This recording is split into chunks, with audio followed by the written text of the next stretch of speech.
یو صحابي راغی د دواړو جهانو سردار مبارک له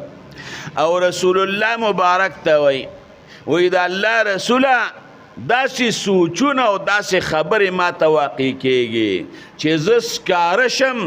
نو دا راته اسانه ده خو لیکن په هغې باندې تکلم نشم کولی خوله پې نسم خوځولی او چې ښکاره شم دا راته اسانه ده دا می خوخه ده خوله پې نسم خوځولی د دواړو جهانو سردار مبارک پیش شو دا وسوسې ورته الله په ذات کې واقع کېږي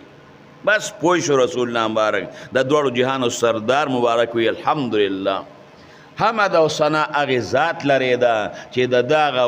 د دغه شی وسوسې ته بوته مخکې به یې در باندې کفر کو اوس الحمدلله مسلمانان یې وسوسې درته اچوي وسوسې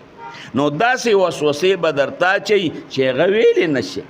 یو سړی راغی د دواړو جهانو سردار مبارک ته وایي د الله رسوله په مانځه باندې ولاړ یم او نه پوهېږم چې څو رکاته مې وکړل وسوسې راته راځي رسول الله مبارک وی